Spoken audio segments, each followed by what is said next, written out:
یہ کتاب رحمت سورہ الکہف اٹھائیں۔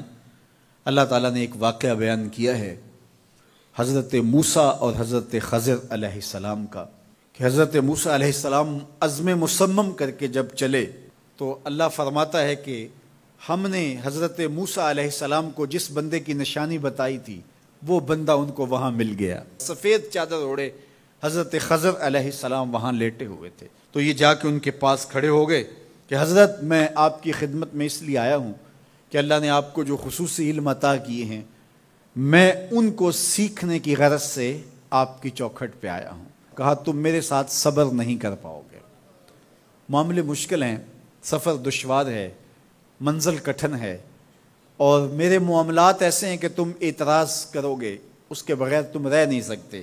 حضرت موسیٰ علیہ السلام نے کہا اگر اللہ نے چاہا تو آپ دیکھیں گے میں صبر کروں گا اور آپ کے کسی حکم کی کسی کام کی میں نافرمانی نہیں کروں گا، کسی کام کا انکار نہیں کروں گا۔ کہا کہ اچھا شرط یہ ہے کہ جو میں کروں اس پر تم اعتراض نہیں کرو گے، سوال نہیں کرو گے، یہاں تک کہ میں خود ہی نہ بتاؤں۔ تو کہا کہ یہ شرط ٹھہری، میں کوئی بات نہیں کروں گا۔ فانطلقا، دونوں چل پڑے، دریا کے پار جانا تھا۔ جو کشتی کا مالک تھا، کشتی بان تھا، وہ حضرت خضر علیہ السلام کو جانتا تھا تو اس نے کرایہ بھی نہیں لیا، لیکن جب کشتی پر سوار ہوئے تو عصا مار کے حضرت خضر علیہ السلام نے کشتی کا ایک پھٹا توڑ دیا۔ تو بے ساختہ حضرت موسیٰ علیہ السلام نے کہا آپ نے پھٹا توڑ دیا، یہ سارے ڈوب جائے؟ کہا میں نے کہا تھا نا تم میرے کاموں پہ صبر نہیں کر پاؤ گے۔ تو حضرت موسیٰ کو یاد آیا، کہا میں بھول گیا تھا، اس پر مواخذہ نہ کیجیے۔ پھر دونوں چل پڑے، بچے کھیل رہے تھے، ایک خوبصورت لڑکا وہ بھی بچوں میں کھیل رہا تھا۔ حضرت خضر آگے بڑھے اور اس کی گردن مروڑ دی، اس کو قتل کر دیا۔ صاحب شریعت تھے حضرت موسیٰ علیہ السلام، نہ رہ سکے، پھر بول پڑے ایک جان کو بغیر کسی جان کے بدلے میں قتل کر دیا، اس نے گوایا کیا تھا ہمارا؟ آپ نے بہت ہی جو ہے وہ غلط کام کیا، یہ کام اچھا نہیں کیا آپ نے۔ کہا میں نے کہا نہیں تھا کہ تم میرے ساتھ صبر نہیں کر پاؤ گے۔ کہا ایک موقع اور دے دیجئے، اب اگر میں نے کوئی اعتراض اٹھایا تو پھر دوبارہ مجھے آپ اپنی صحبت میں نہ رکھیے، عذر تمام ہو جائے گا۔ پھر دونوں چل پڑے، یہاں تک کہ ایک بستی میں دونوں آئے تو آپ نے بستی والوں سے کہا کہ ہم مہمان ہیں، آپ ہماری مہمان نوازی کیجیے، کھانا کھلائیے۔ تو انہوں نے انکار کر دیا، کہا کہ ہم تو آپ کو بلایا نہیں ہے، آپ خود آئے ہیں، آپ اپنے کھانے کا خود انتظام کیجیے۔ گزر رہے تھے گلی سے تو ایک دیوار گرنا چاہ رہی تھی، تو جلدی سے اس دیوار کو مرمت کر دیا۔ کہا حضرت ہم اگر چاہتے تو اس پہ اجر لے سکتے تھے، انہوں نے ہمیں کھانا تک نہیں دیا اور ہم ان کی دیواریں سیدھی کر رہے ہیں۔ کہا اب تمہاری میری جدائی ہو گئی، تم نے یہ بھی اعتراض کر دیا۔ تو انہیں یاد آیا کہ وہ یہ بھی اعتراض ہو گیا۔ اب میں تمہیں بتاتا ہوں کہ یہ 3 کام میں نے کیوں کیے۔ اللہ اکبر۔ اب سنیے، قرآن ہمیں بتاتا ہے کہ ظاہری علم بھی ہوتا ہے لیکن کوئی باطنی علم بھی ہوتا ہے۔ کہا وہ پہلی بات کشتی والی سنو، یہ 2 مسکین بچوں کی کشتی تھی، ان کے گھر کا چولہا اس کی کمائی سے جلتا تھا۔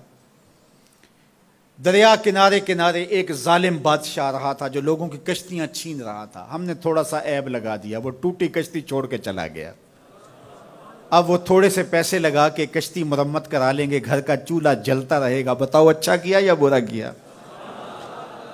کہا رہی بات اس بچے کی جس کو ہم نے قتل کیا، اس کے ماں باپ مومن تھے، نیک تھے، صالح تھے، بچے نے بڑا ہو کے بہت برا ہونا تھا، ہم نے اس کو قتل کر دیا، اللہ اس کے بدلے ان کو بہتر اولاد دے گا۔ علماء تفسیر نے لکھا ہے اس بچے کے بدلے میں اللہ نے ان والدین کو ایک بیٹی عطا کی جس کی نسل سے 70 نبی پیدا ہوئے۔ دیوار کی کہانی بھی سن لیجئے، یہ شہر کے 2 یتیم بچوں کی دیوار تھی اور اس کے نیچے ان کا خزانہ تھا اور ان کا باپ بڑا نیک تھا۔ خزانہ دیوار کے نیچے ہے، دیوار گرنا چاہ رہی ہے، کسی معمولی دھکے سے گر جاتی۔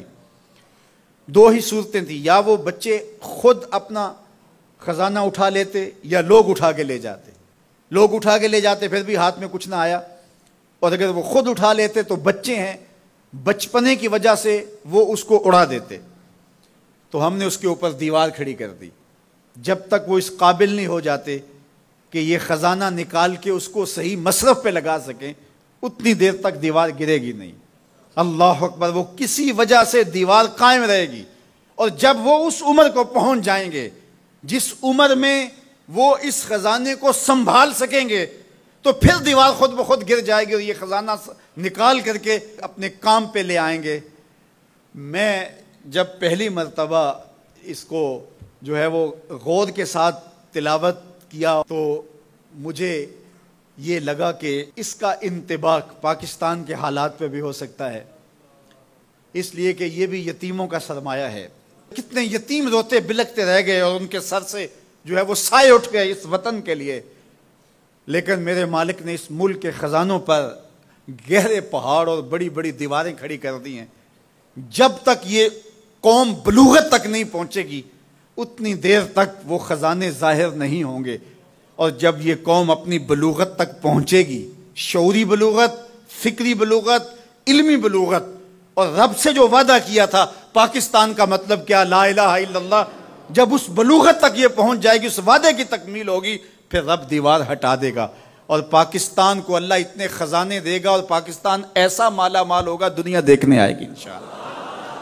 اس لیے رب نے دیواریں بنا کے رکھی۔ تمہارا باپ معین الدین چشتی بڑا نیک تھا، تمہارا باپ داتا گنج بخش علی حجویری بڑا نیک تھا، تمہارا باپ حضرت مجدد الف ثانی بڑا نیک تھا، ان کی وجہ سے میں دیواریں کھڑی کر رہا ہوں اور مضبوط حصار لگا رہا ہوں تمہارے خزانوں پر، اور وہ وقت آئے گا جب تم بلوغت کی عمر کو پہنچو گے، دیواریں ہٹ جائے گی اور تمہارا وطن زمانے پہ مہکتے پھول کی طرح اور چمکتے ستاروں کی طرح اور روشن آفتاب کی طرح چمکتا اور مہکتا دکھائی دے گا، اور زمانہ پاکستان دیکھنے آئے گا، پاکستان دنیا کی قیادت کرے گا انشاءاللہ۔ تو کہا یہ تعویل ہے ان باتوں کی جو باتیں میرے رب نے مجھے بتائی، اور یہ میں نے اپنی مرضی سے نہیں کہیں، اور جو میں نے کیا اپنی مرضی سے نہیں کیا۔ تو یہ باطنی باتیں ہیں، شاید یہ باطنی باتوں کے جوش میں یہ بات بھی میں کر گیا۔ وہ کیا کسی نے کہا تھا کہ بھری محفل میں ایک راز کی بات کہہ دی، بڑا بے ادب ہوں سزا چاہتا ہوں۔